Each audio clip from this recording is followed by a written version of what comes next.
Welcome to the next episode of Estate Agent Showdown. Now, this isn't such a showdown. This is more of a conversation about how you can build a profitable estate agency and potentially exit for millions. So joining me on today's show is Nick Bradley.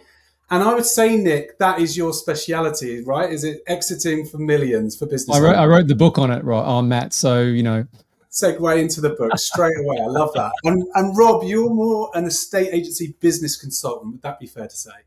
It is, yeah. That's what I work on. That's the one to work on. Well, look, guys, thank you so much for joining me today. And we're all remotely logged in today. And this is the first remote episode for Estate Agent Showdown. So if this works really well, no pressure, guys. We'll do some more moving forward. So I'm sure it'll be fabulous, Matt. Don't worry. We'll definitely show up and have a great conversation. Well, this is what I want to do. Well, I'm going to dive in straight away, Nick. How much you know about estate agency businesses, I'm not 100% sure, but Rob and I will have some experience in this particular industry. And it's been crushed by the economic kind of situation where I think most sales businesses, is it fair to say, Rob, are feeling the pressure of whether they are an actual business and whether there is actually any hope for exiting for millions. What would you say, Rob, in terms of that as an overriding kind of statement? Is that something that rings true, or is there more potential out there for sales businesses and business owners in estate agency? So probably the obvious answer, Matt, is unfortunately not. The sales business and the goodwill that sits behind it isn't truly worth a great deal. I mean, I've bought probably 4 businesses in my time, and the first thing you do is change the name.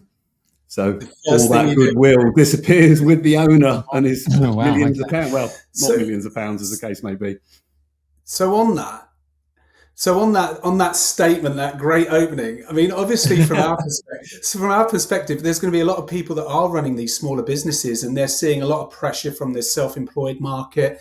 There are obviously lettings opportunities and property management opportunities out there. Coming to you, Nick, if you were starting in this industry or you were entering into this industry, what kind of things would you be thinking about first? Yeah, and just for context, I have worked in the estate agency industry in the past and worked with businesses that have that goal.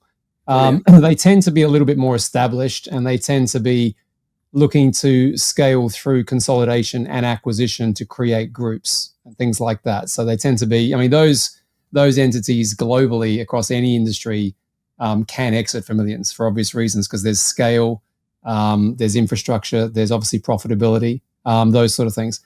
I think, what's interesting, right? When I look at all sorts of industries that I work across, starting in any industry with the goal of kind of exiting for millions is pretty audacious, right? I mean, it's great. Everyone, I talk about it all the time, but I also am very realistic of the fact that it's not a pathway or a journey that should be for everybody, right? Because like, you can create, and Daniel Priestley talks about this all the time. You can create a fantastic lifestyle business, make, decent money, certainly high 6, possibly 7 figures of income.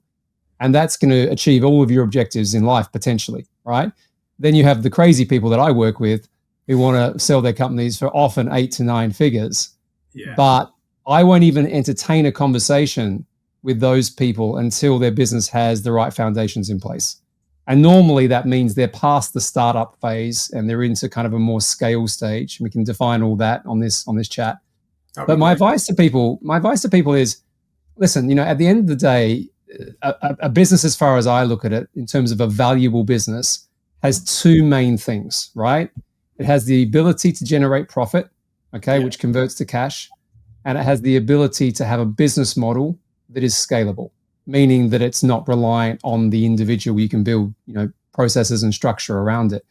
And quite frankly, if I was starting a business from scratch, I would be identifying the pathway to those 2 things, because that's going to give me the best opportunity to create high value and the potential for, $1 million, tens of $1 million exit in the future. That's really interesting. That's a really fresh perspective as well. And I think a lot of businesses just fall into what they're doing, or a lot of business owners fall in a estate agency, that is, where they maybe were really good estate agents. And the next thing you know, they've kind of gone, sod working for someone else, I'm just going to do it myself. And they never really think about the exit, if you like, the Mhm. what's the end in mind going to be for this business? So in other words, setting the sat nav coordinates further down the line, 10 years, 15 years, whatever it looks like, and working their way back. And what sort of steps, sorry, just to kind of pick into, you said you Sure. wanted to share a little bit around that, but could we just dive into a little bit about how that could look for? Yeah.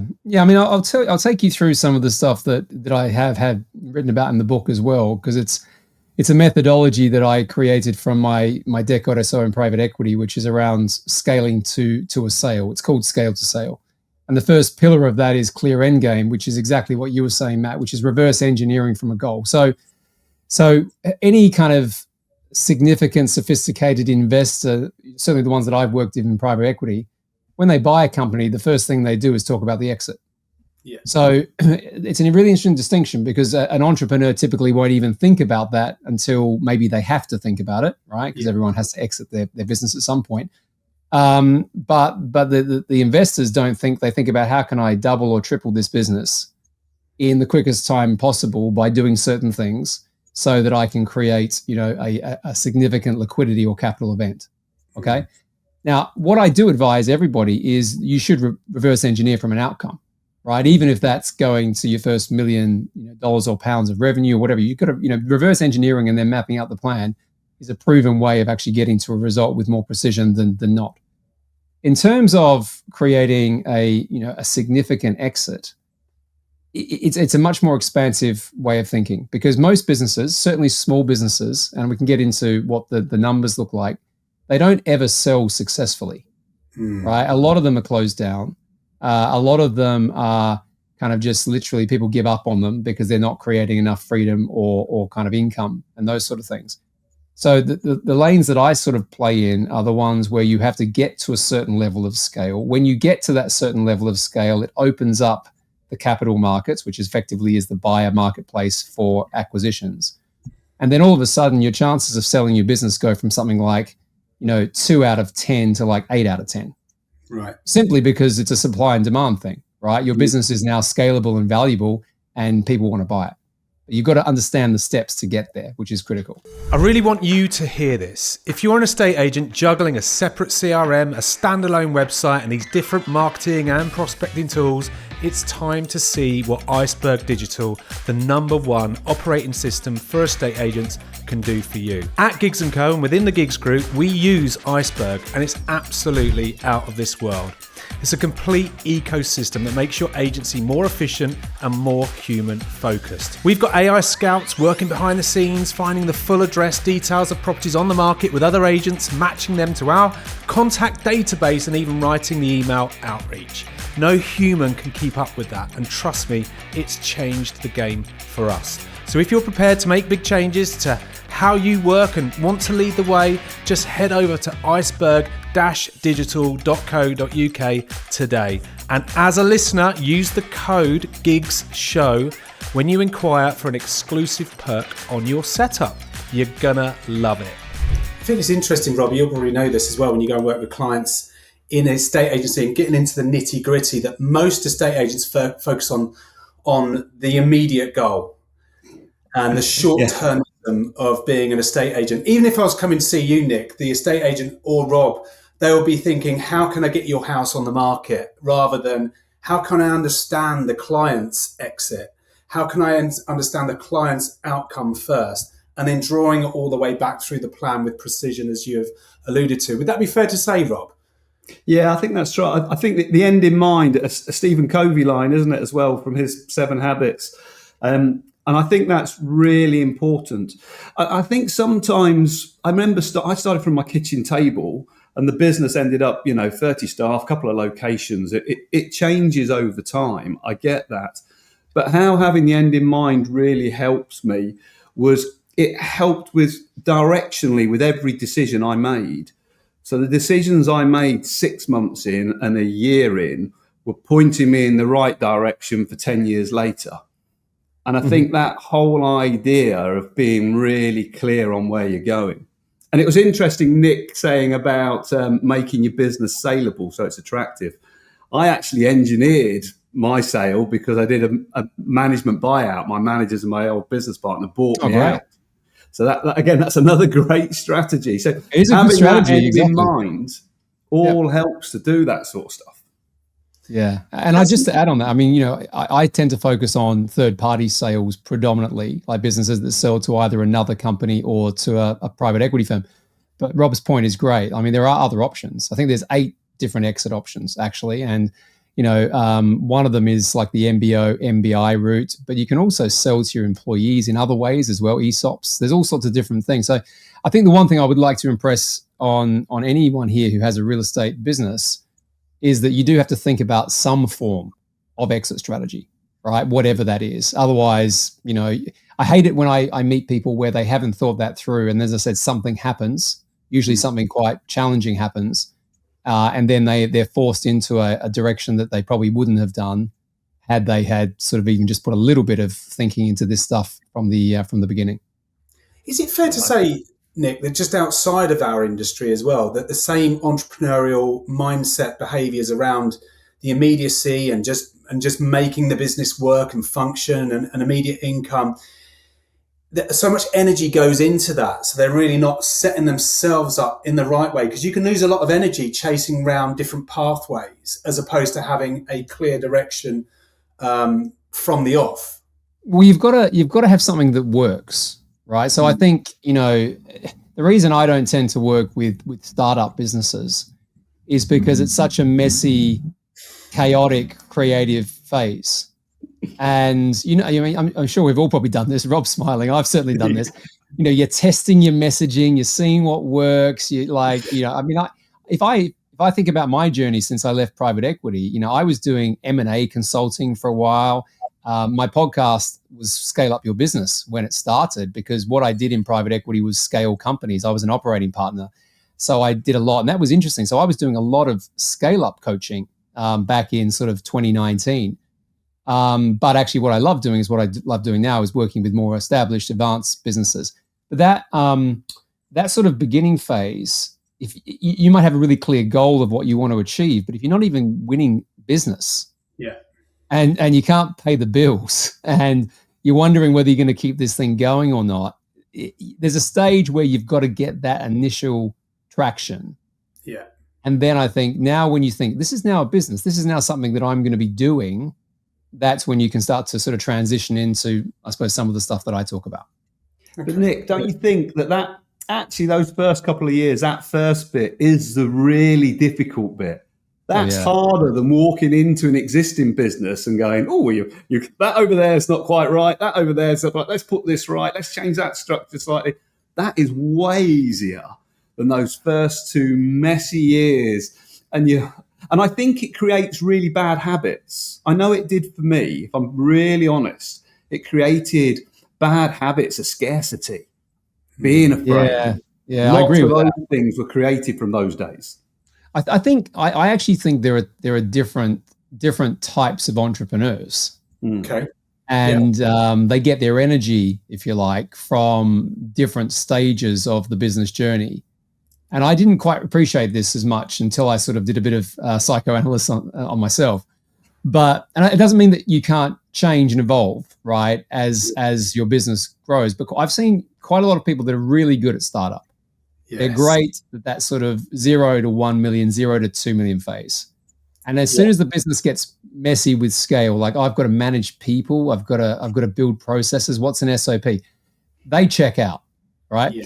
And I know in private equity, we buy a lot of those companies and the founders never last. They're gone, right? And then you've got people like me. I'm not good at the beginning. I'm not naturally that good. I'm good fixing someone's mess. Very good at that, right? So I think, Rob, your point's right. But I do think sometimes, even if you get that really creative startup entrepreneur and you put them into a turnaround, they'd probably want to walk out the door just as quickly as they walked in. Because they get all of their energy. You and I are more alike on that. But I think but you can evolve. You can go. But I said at the very beginning of my podcast when I launched it, I said you can only scale a business to the level of your identity. I still believe that is true. And tell us more about that. Just for listeners. Yeah.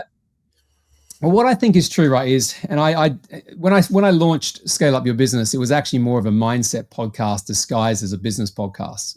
If I went out there and said, scale up your mindset, no one would listen to the bloody thing. And people who listened to it for a long time came back to me afterwards, and they really appreciated the fact that I talk about how you need to evolve, which then helps your business evolve. Okay.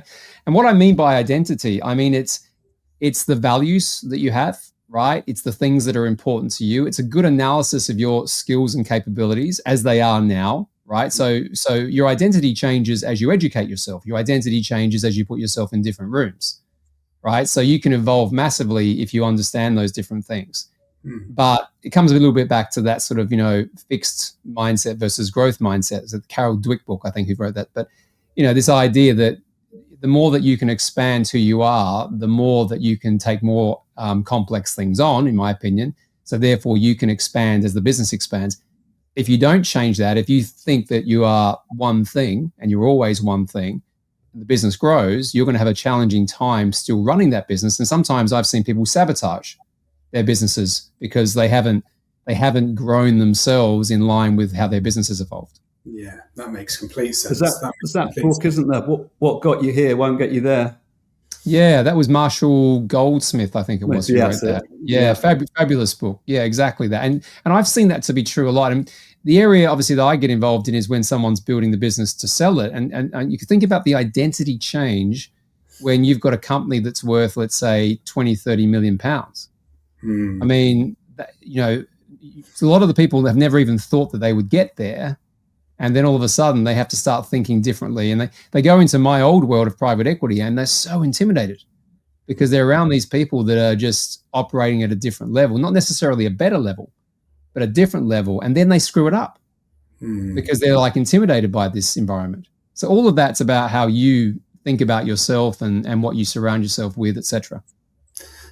That's a really, really great share. And by the way, I think there's a lot of people that will be listening to this that don't work as hard on themselves as they do in their business day to day. And I think that's one thing it's very easy not to, especially if you're working 24/7 and you're in that startup phase, should we say, like we were alluding to earlier, that first year or two is getting traction. And all of a sudden you can become conditioned by getting traction and working in it, not on it. And all of a sudden you've created a team of people that are just dependent around you. Would you say that's an issue for a lot of people in a estate agency, Rob? Yeah, definitely. That's the whole thing. You get stuck at the coalface, don't you? I mean, Nick touched on a really interesting point earlier, that what adds value to a business is having processes and procedures.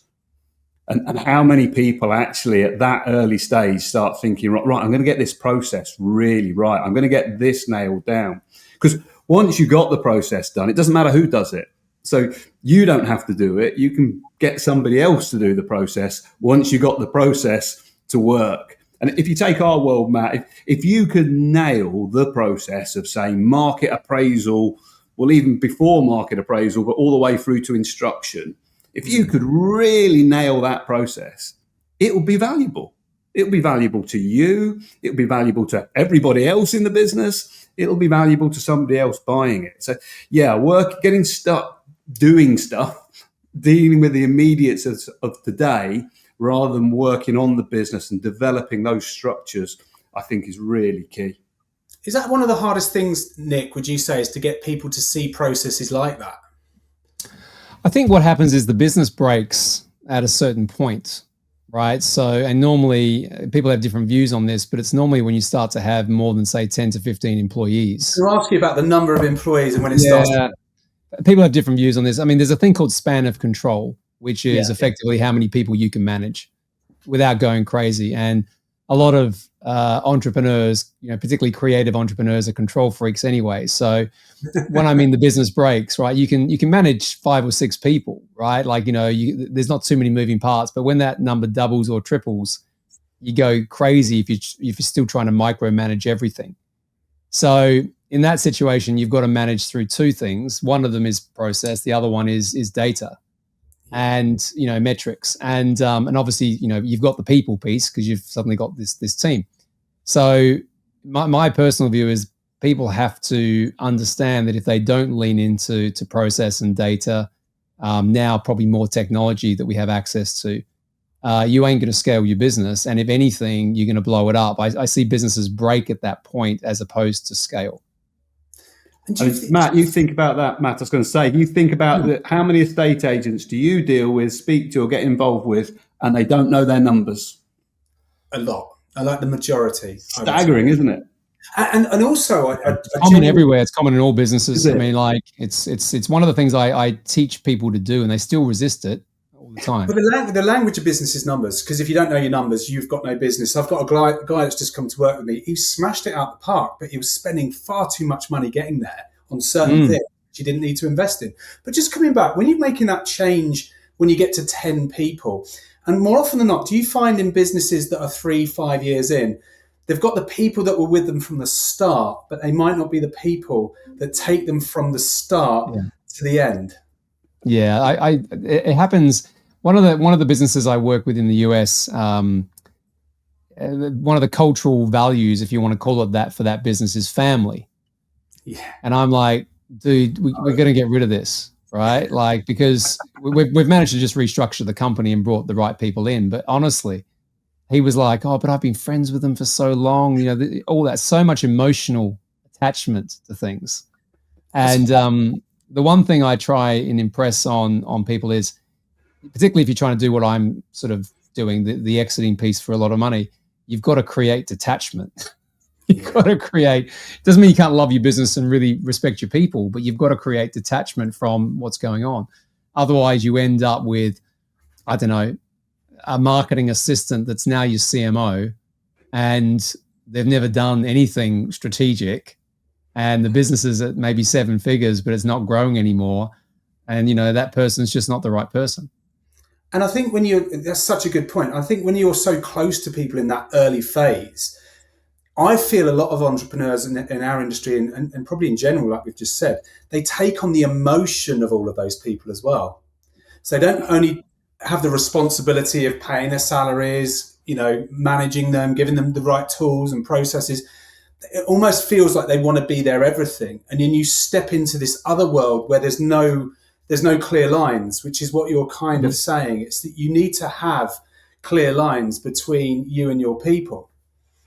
Well, Rob said it before around process, Rob, what are your right? thoughts And I think it was. I'm just chuckling to myself because what Nick is saying, I made every single mistake in the book. Clearly, we used to call it the smart family. You know, we all looked after people, we all loved each people, and as you rightly say, when we had 10 people, that was all fine. But once we got above 30, it was chaos. Yeah, Nick. You know, it was so much harder. I mean, I was probably forced down the line. I've always been good on data. I came through the corporate world. So I could sit and look at a spreadsheet and work out what process somebody had dropped in an office 20 miles up the road. That was drilled into me. But the bit about when you're running your own business to turn it into processes, and then it doesn't matter about the individuals doing it, to remove personalities, this is how I want it done, just makes such a difference. But that detachment, I love that word detachment, Nick, because I think attachment is more what happens. You become attached to the people around you, and then suddenly this sort of wave of loyalty doesn't always help you in that next phase, which is more often than not, the exciting phase is the first 2, 3, 4 years, because everything's new and everything's great and you're breaking records and you can do all of these different things. Then reality kicks in, and you've created a whole heap of emotional attachment to the people around you. So it's quite a hard thing to shift away from, right? Well, you got to look at it like, so again, I'll use some terminology from my sort of old world. And I think this is important for any business owner, right? Like, you want to create a transferable asset.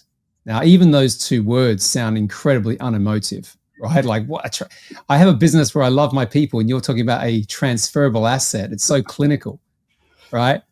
The other way I could say that is a business that is built to sell, even if you never sell it, right? And the point being is, right, no one is going to think your business is valuable, right, if every relationship in there is dependent on you. Yeah. Okay, like because, you know, if I'm going to give you a big pot of cash, you ain't going to be potentially that motivated anymore, right, to do what you were doing previously. And then if everything falls apart because you're not there or whatever, that doesn't work. So it works in a lifestyle business potentially, because you have no plans really maybe of getting rid of that business. You might want to keep it forever. So if you've got 5 or 6 people and you're making good money, that's a very different way of doing it. I would still suggest that you should have boundaries between the relationships of employees versus whatever. But if you're building a business that is transferable and is high value, you've got to think of it like a machine, like with engines. And everything has to be precise. Everything has to be built with intention, because someone wants to take that and they want to go and scale it further and expand it. And I love, this is great that this is a real estate focused conversation, because I use the house analogy all the time. Like, when you think about it, right? Because it's the house that's, the house that's done up beautifully, right? Everything works. The foundations are fantastic, all of that sort of stuff. It looks fantastic. The person who comes in and wants to buy that house, they don't have to do a thing to it, right? Which is great, right? Unless you're buying a house to kind of obviously flip it or whatever in the future, but it's amazing. So that's going to command a premium. Whereas the house that's broken and all over the stuff, and the walls are falling down, the garden looks crap, it's going to be more challenging. So it's the same in businesses. It really is. And a lot of kind of how it takes time to get a house looking great as much as it does a business, right? So you've got to think of it through the same lens in many cases. And do you think that that's where the opportunity might be if someone wants to grow out of their existing? They've got the foundations, they've got the processes, they've got the vision, they've got the values, they've created a whole scalable asset of a business. Because there are so many shit, and I mean this in the nicest possible way, I suppose you can't really dress it up, that there's so many people where the house is broken, the doors are smashed in, the windows. Like, there's so many estate agents out there where the garden's not been cut. They're literally looking an absolute mess, but they might have data. They might have good people in there. They might have good reviews. There might be some good stuff in there. Or are you better off going and starting afresh in new locations rather than trying to take a baby boomer's business out of the market? They've got 2, 3, 4 offices. You think we could probably transform that within a year, 18 months, and build it into your existing brands? Because I see there's a lot of businesses there's a lot of estate agencies, in our industry who are at the end of their life of their existing model, and they have some value there somewhere. Is there an opportunity for other sort of younger, fresher, growing businesses to look at those as opportunity? If so, how? Who wants to answer that? You go first on that one. Yeah, I'll have a go. I think one of the interesting things that Nick said, and you picked up on as well, is foundations. And I think most of the problem is that people are building on fairly weak foundations. And I think that can be a bit of an issue. I found for me, the growth bit was much easier with acquisition. Yeah. It was so much easier to walk into another business that was already, all the bits were there, and I changed it to my vision, my way, how I wanted it to operate and work. And I found that so much easier than actually trying to, as you say, get rid of the existing bad habits. I don't know whether Nick finds that, or in his experience of looking at businesses. Yeah, I mean, I always look through the lens of build by partner, right? So, and the numbers to some extent tell the story of what the option is, right? Numbers meaning, is it gonna take more time or less time? Is it gonna take more money or less money for me to grow here or to expand here versus, if I acquired them or started the business? So build by partner is a really good lens. Build means obviously you start a business. Buy means you acquire, and partner means you kind of have some sort of joint venture or merger or whatever. I'm working with a really impressive real estate group in London at the moment, and we're following that philosophy. More often than not, though, to Rob's point, it's acquisition. So if we want to set up a new office in a part of London, of course, a lot of it's the metrics and the data beforehand. So we look at that part of London and say, okay, is what we do going to fit into that area? Is our brand going to resonate there? There's a lot of brand work that's been done in this company that I'm working with. And then we look at who's there already. And we kind of look at the demographics of that as well. because it's much easier to buy a business off someone who's potentially thinking of retirement at a lower valuation than someone who's 30, which this guy is, by the way, who I'm working with. So he's a young, really energetic, ambitious guy. You're not going to buy a business for not very much money off someone like that, because they've got years to invest in this. So I think it depends on the situation. But in my PE world, we do buy and build. We buy a company and then we do acquisitions. We don't particularly care too much about organic growth, other than it's just kind of like table stakes. So if you can find something that's there that's going to give you a quicker path to your ultimate goal, if you acquire it versus build it, then that's always going to be the primary strategy to do that. Going back to data, because I think there's a lot of talk about data and the importance of it at the minute. I mean, how much value does good data bring to a business certainly in our sector? Because, there are other streams of income within an estate agency which you could be offering clients or future clients within that business. What are your thoughts on that, Nick? I'll kick you off on this one. Yeah. I mean, I've sold or participated in businesses that have been sold as data services businesses, even though their core proposition, if you like, isn't data. So one of them was an education company, but we sold it as a data business because of the data that we held. So I think what you've got to do, right, when you look at a business, and there's different ways. I spend a lot of time on business models, more than I spend probably on marketing and sales, because quite often it's a business model issue, not a marketing issue, that's causing a business not to grow. And why that's important is, if you don't understand the metrics that are driving different responses that you're getting in your business, then that's going to cause you to make the wrong decisions. Equally, that same information, that same data can be monetized. Okay, it could be valuable in different ways. So my view is, if you don't have an understanding of that in your business through both of those different lenses I mentioned, you're missing an opportunity, potentially quite a drastic one. So I think, anyone who comes to me who hasn't really understood that, we bring a lot of fractional CFOs and things like that into businesses to build dashboards and things like that, because most of the businesses I work with haven't got the capability to do it themselves. And if they do it themselves, it needs to be evolved anyway. Yeah. What do you make of that, Rob? Yeah, I agree entirely. I mean, it's interesting that the data, because there's two sort of lots of data, aren't there, in my mind? And there's that data which is all the information that you hold on thousands of people at a really important stage. They're high quality data. I mean, let's face it, in the late 80s, early 90s, insurance companies started buying estate agents exactly for that information, and they paid a lot of money for it. It's just they didn't know what the hell to do with it once they got it. Didn't know. No, that's right. So that data in itself is really valuable. And then there's the other side of data, which I consider to be the numbers. And we've considered, when you build a process or a procedure, along with that, you have to put in place those KPIs, those measures, so you can actually measure whether the process is working or not. And then any adaptation, any changes to that process, what's the effects on the numbers?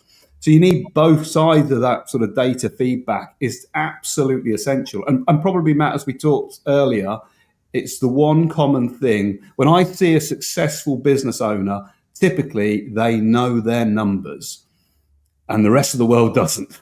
There you go. 100% agree on that. Yeah.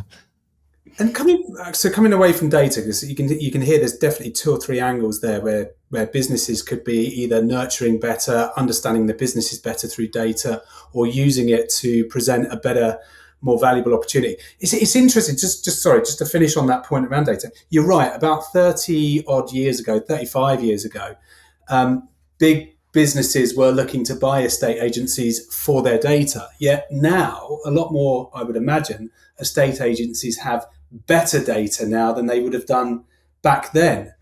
So are estate agents missing a trick here by holding so much data and being able to monetize it, as Nick says, or building it as part of a more valuable proposition for when they do sell?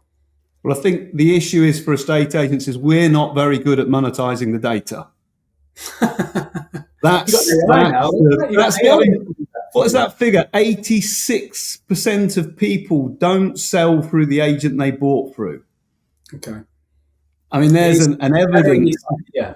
Why do you think that is, Rob? Just on an estate agency part? Why do you think that is? I'm just interested to know your thoughts. Honestly, because the moving period of time is about 17 years on average. So you have to hold on to this client's data and nurture it for 17 years, whereas it might be more cost effective just to nurture the house up the road that's going to move in 12 months' time. If I think it's actually, is it valuable? There's probably better ways to make your business work. Okay. What are your thoughts, Nick? I see you smiling there. I just think, we're selling our house right now. We're using the agent that sold us this place, but he's sold his company to a bigger group, so he's not around. We just went straight back to them because we had a pretty good experience and everything else. So I just was smiling because of that. But it was quite interesting the fact that he's checked out and been bought by someone else. I do think there's a lot of consolidation going on. So there are opportunities to sell your business in this space. I see it. Maybe not for life-changing money. Maybe that's a different conversation to have. Let's go back to, do you know what? You mentioned lifestyle, not life-changing. I think there's definitely two different areas there, because one, lifestyle business versus the kind of businesses that you're... I'm not sure many estate agency owners would agree with you that it's a lifestyle business, though, Matt. I was just going to... It depends on how many hours they're working, right? Yeah. But it's known as a lifestyle business, Nick. Is that right? I mean, you're talking a lifestyle business. I mean, this is an important point, right? So if you're making a few $100,000 a year from your business, it's really a job, right? Like there's a certain level. I often say, certainly in my world, if a business is making say less than say $500,000, I mean certainly less than 100K, but let's say $500,000, pounds. That's a job. Right? Like, whether you're paying yourself much money or whatever else, maybe you've got a decent income coming from, but you probably, to Rob's point, you probably are working like a dog, right? And, you're not really enjoying that. So there's that. So lifestyle business for me is a little bit above that, right? You've got a small team.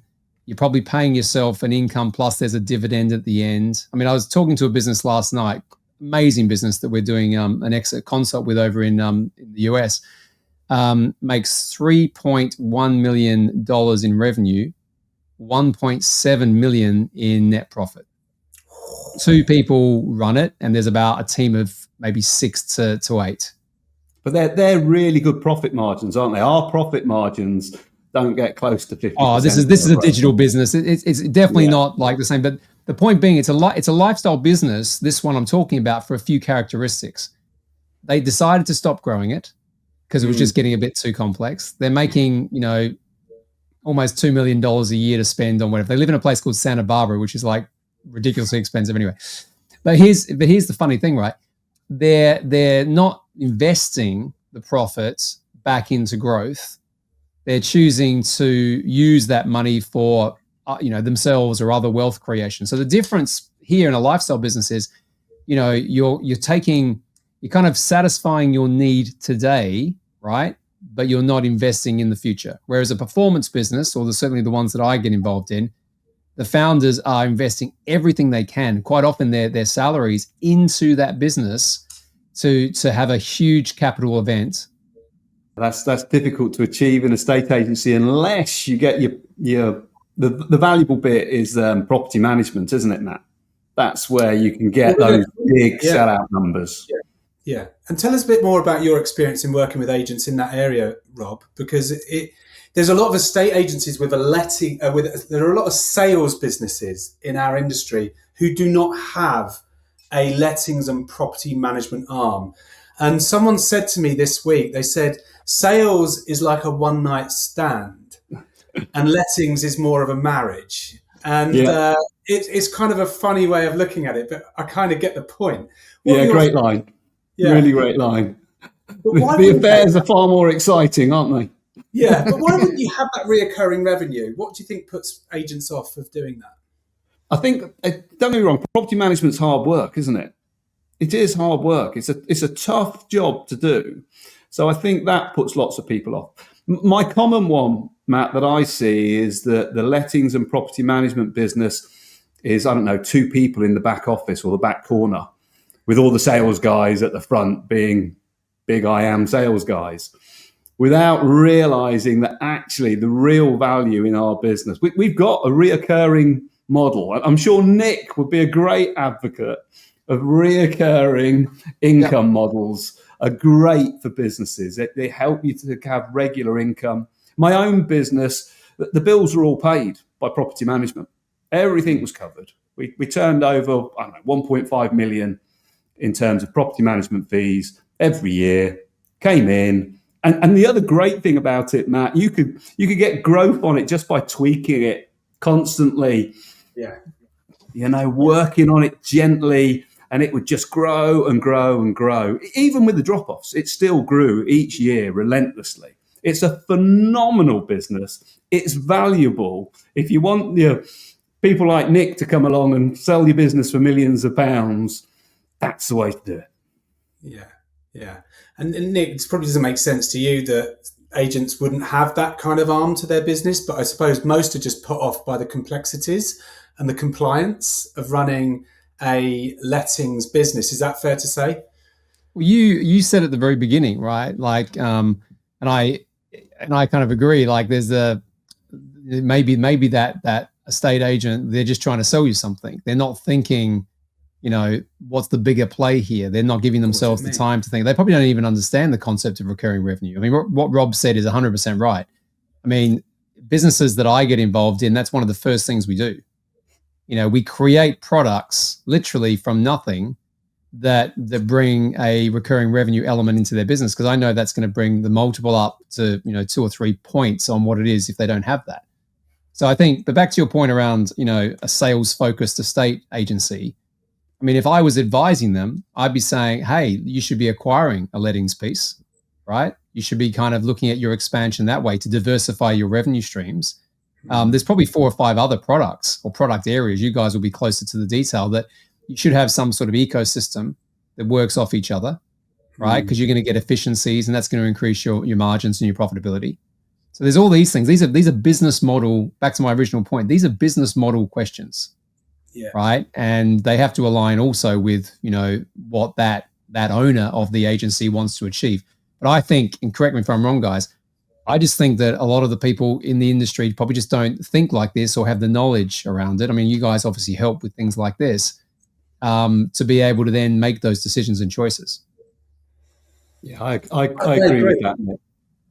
I think that's I was going to say, I agree with that entirely. It just looks like hard work. It just looks like being messy, and they don't invest in it. And I think the other thing that's changing coming up is going to be AI, because it is going to be so much more cost effective to run property management portfolios with AI. I mean, it's probably 6 months away from doing it really well, where you won't need so many people. You can get AI to do 90% of the dog work within property management, which is phenomenal. And all those portfolios are going to become incredibly more valuable. I'm absolutely convinced the price people will pay on multiples for property management will go up over the next 18 months just because of AI. Because they can literally integrate AI into whichever models they acquire. Yes, they can cut put it out in a large layer. They may be looking at an existing lettings business which maybe has a big team and think, well, we're going to cut 20 or 30% of the overheads straight away, inject AI into that model, and all of a sudden we've just built another 20 or 30% of net profit. Yeah. Now, what are your thoughts on AI? I was going to say, when I ran my property management business, the best I ever got it to 1 year was 42% profit margins. But I was running it tight, and probably a bit too tight, if I'm honest. But I reckon that will be easily achievable for most people with the support of AI because of the reduced of costs. Yeah. And Nick, AI is obviously a massive topic of conversation. It's been a massive topic of conversation for many years, but it's really accelerating at some kind of rate of knots. And how do you see the future of, I suppose, entrepreneurship with the use of AI? And that's a big question and a broad question. But what I mean by that is, are people really understanding it for what it is, do you think, in general terms? Or are they still thinking, I don't want it to replace me at some point? I think it's more the latter generally, but it depends on the industry you're talking about. It depends on some extent the age profile, I suppose. I mean, I don't think it's 100% that, but there's definitely different levels of adoption. I think the watch out. You're only 21, Rob, for God's sake. Exactly. Wow. Had a tough paper round though. I'm 51, right? So I'm like almost a dinosaur here. But here's the thing, right? So my opinion is AI is a bit of a buzzword, right? And I don't particularly like the fact that it's getting, everyone's talking about AI as if it's this brand new thing. It has been around for a long time. It is technology.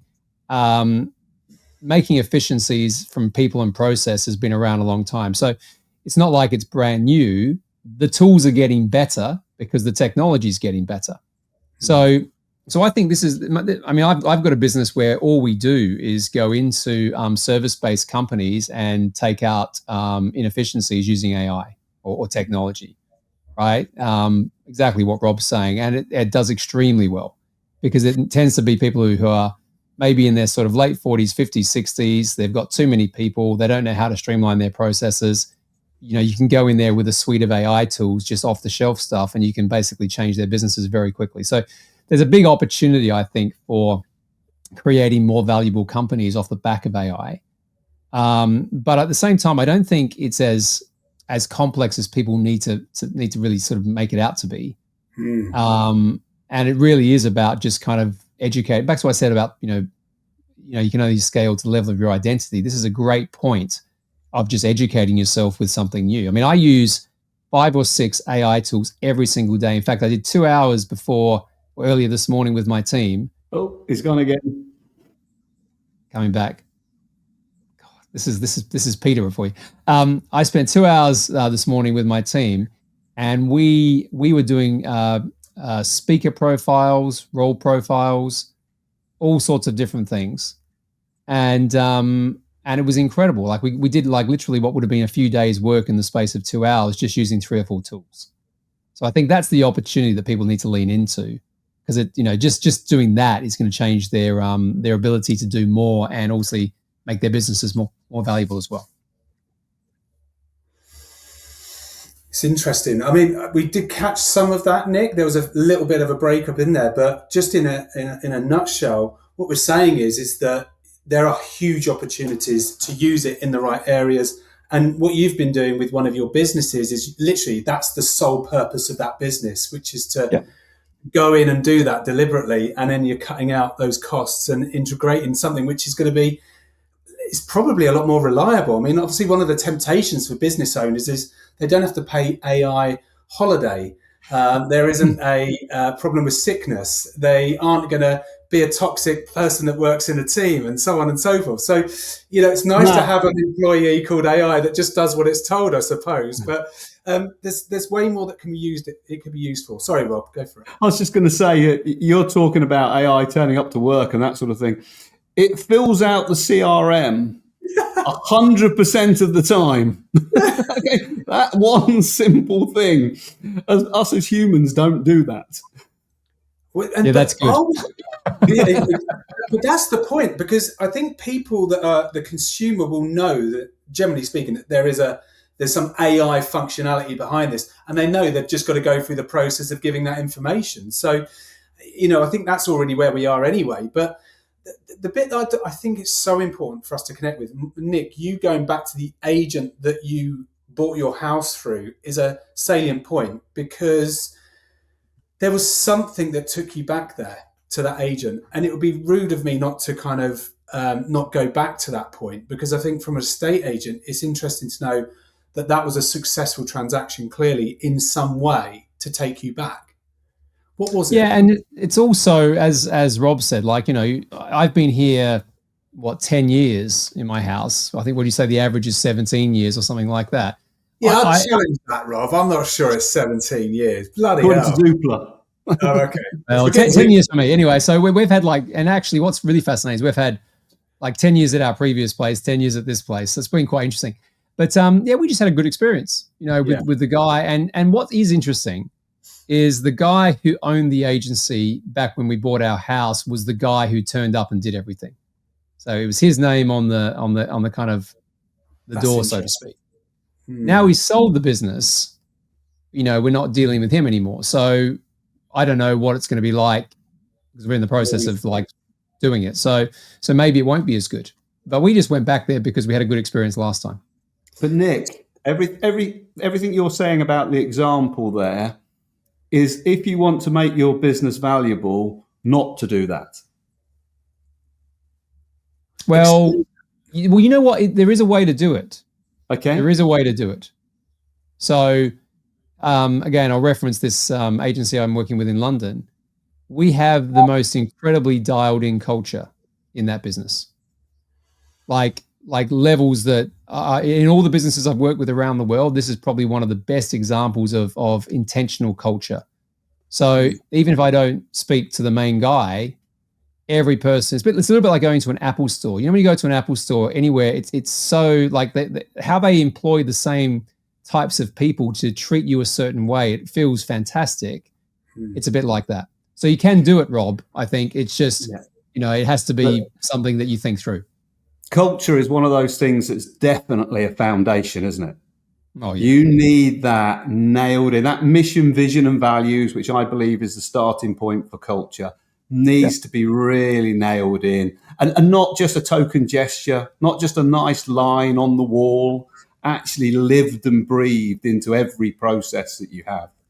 Okay, well, look, I think there's a really good point here to say, well, look, if you're a business owner and you haven't got that in our industry, and I would say the majority haven't, Nick, if I'm being brutally honest, where they haven't got that dialed in culture, where do you start to get there? Even if you're a medium or small to medium sized sort of estate and letting agency business. I'll give you a bit of some things that I recommend. So firstly, just because it's relevant to this part of the conversation, I did a podcast episode which was called The 15 Reasons Why Your Business Won't Sell to Private Equity. Now, it's not really about selling to private equity. It's really about what are the 15 things that if you don't have these things in place, quite frankly, you haven't got a sellable asset.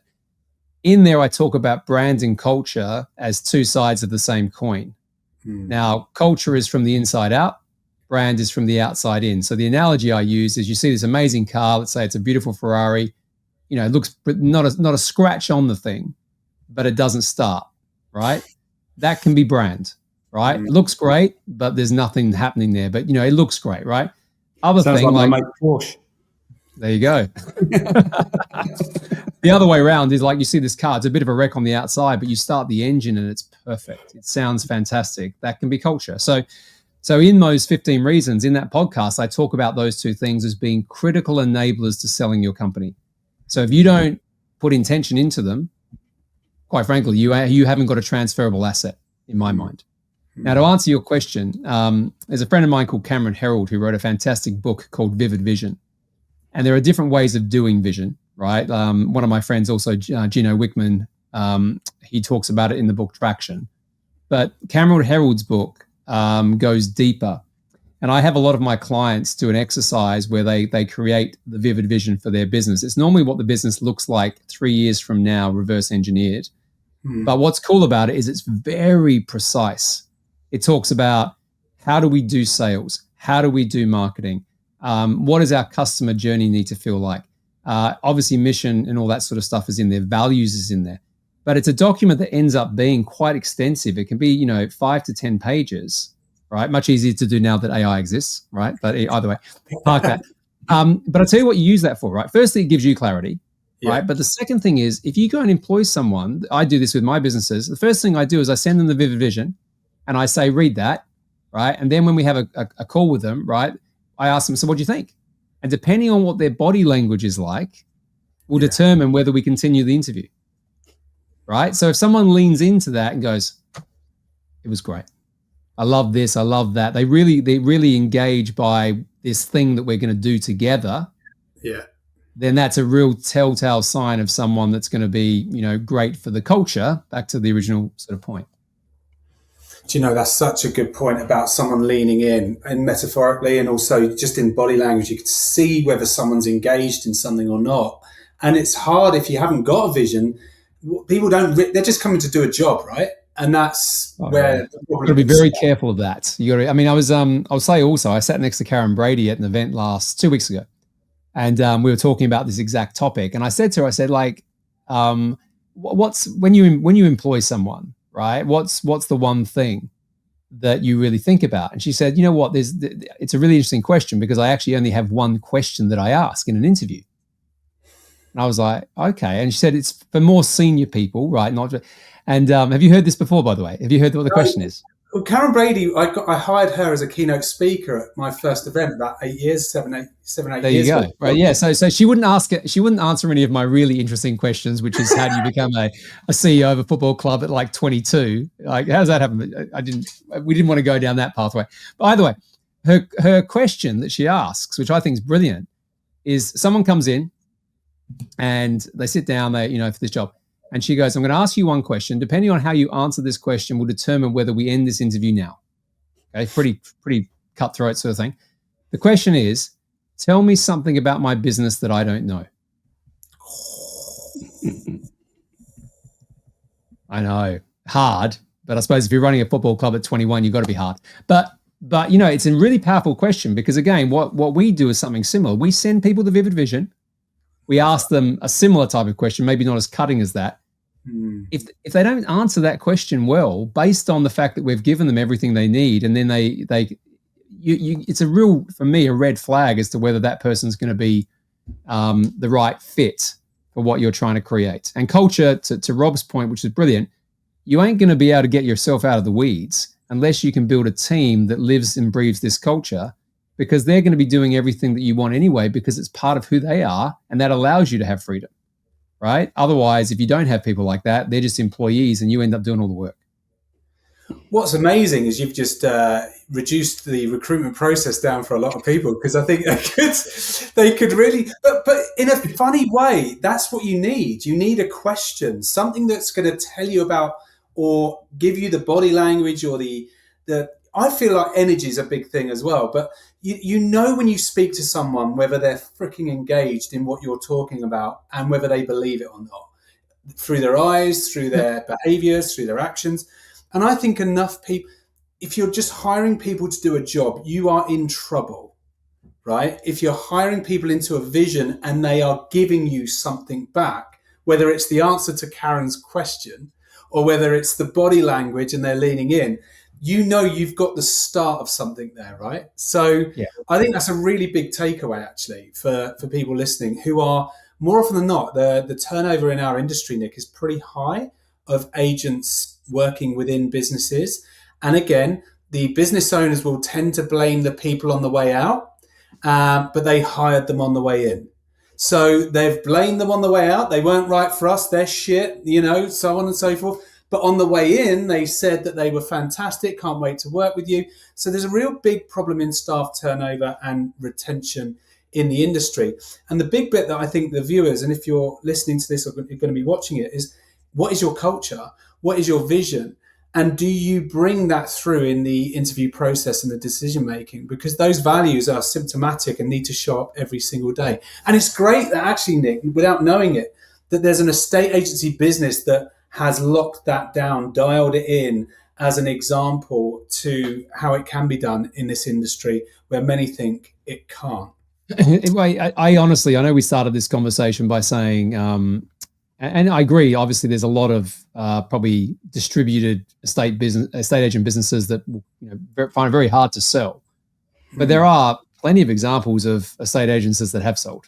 So it's not like it's impossible. Doesn't mean it's easy, right? No. You've got to know some of these things. And I'll say one last thing on vision, because I think it's important. If you ever get to the point where a financial buyer, particularly a financial buyer like a PE firm, is going to buy your company, the first question that you'll get asked in that first sort of introductory meeting is, tell me the vision you have for your business.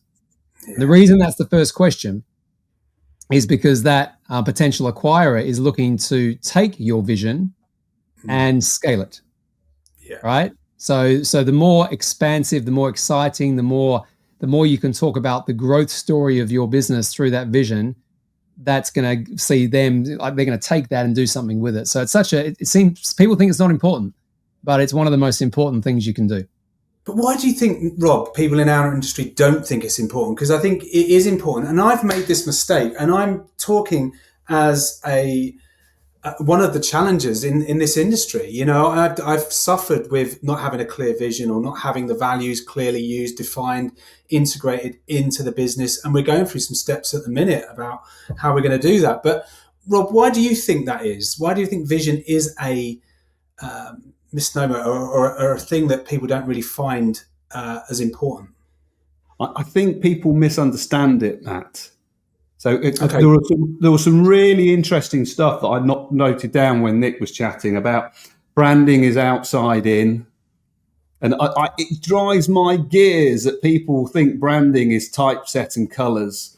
It's not. Branding is how you answer the fucking phone and how you do stuff and all those sorts. That's branding. It's like having a book with no words once you open up the lovely shiny cover. It's pointless, you know?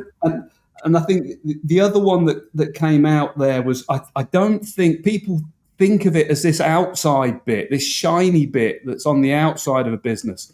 And it's not. It runs all the way through. It's the very core of your business. And then the other bit that I really picked up on was about recruitment.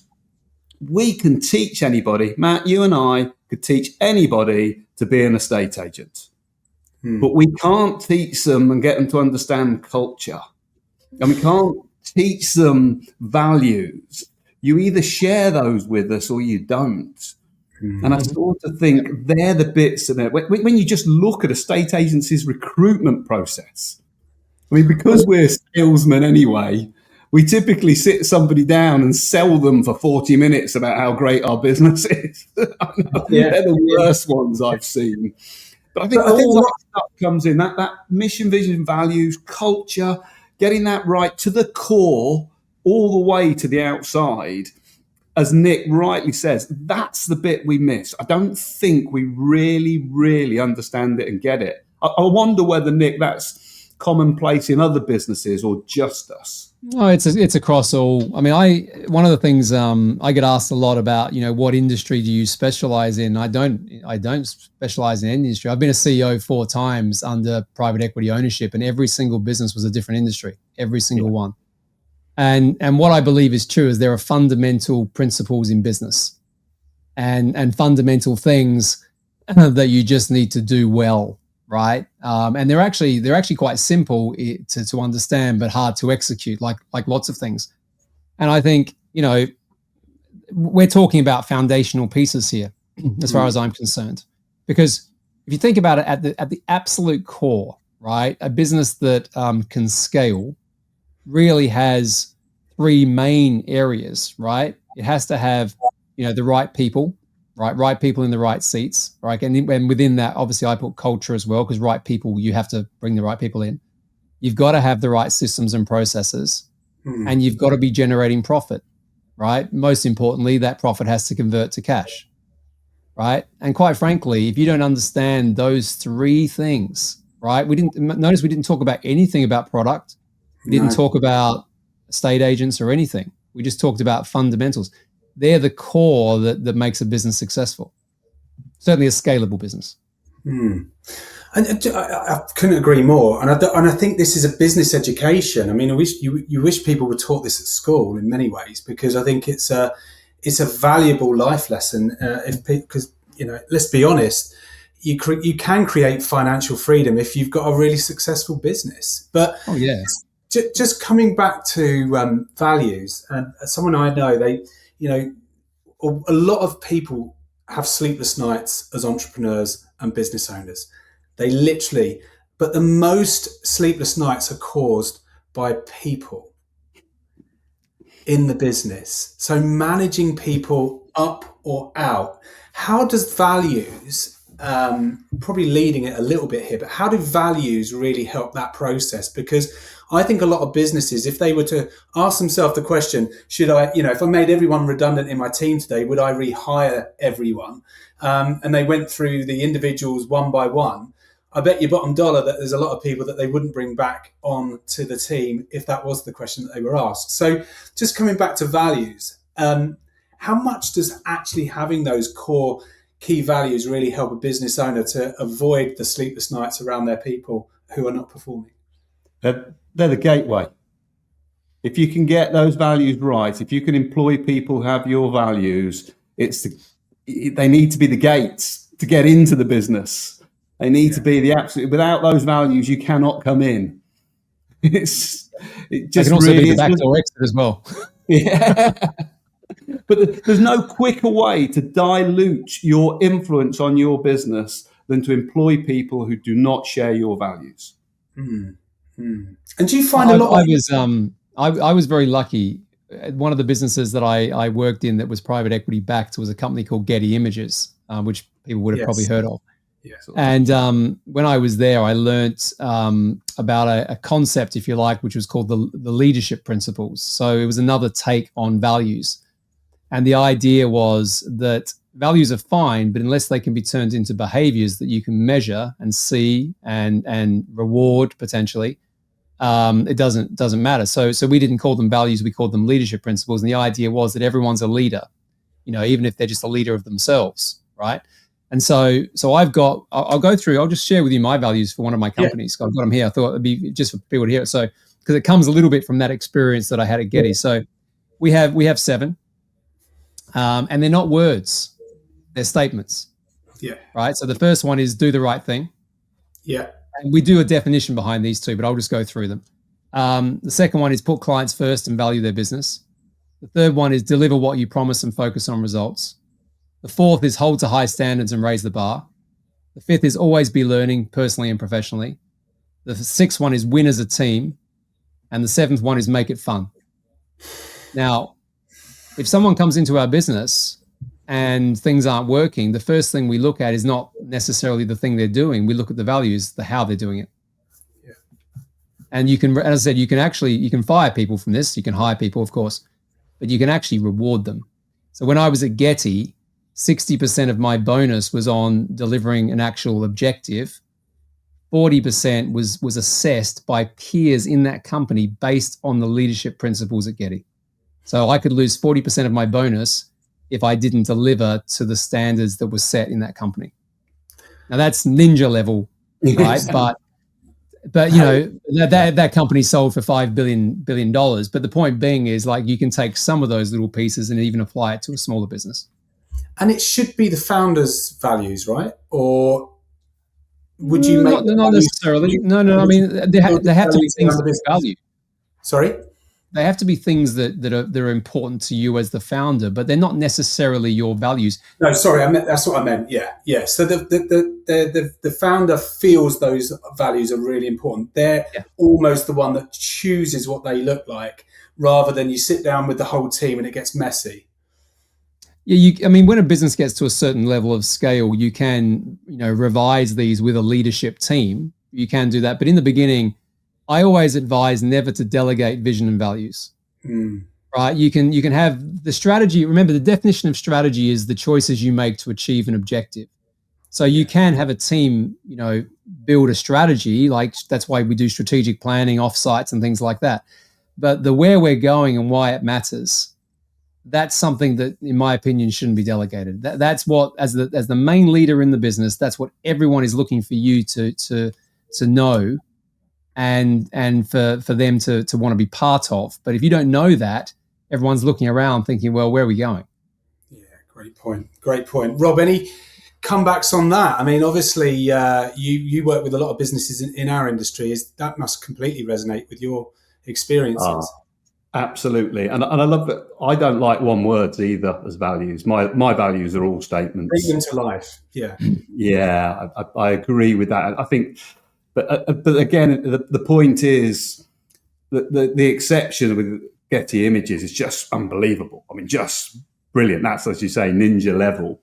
But I think there's so much we can learn from big businesses. Just because a big business, it doesn't mean you can't copy it, plagiarize it, do it for yourself. But they've spent massive money creating these things. Steal them. And it works. I mean, it works. As I said, I'm very lucky to be in some of those businesses when I was sort of earlier in my career. I've just adapted that stuff.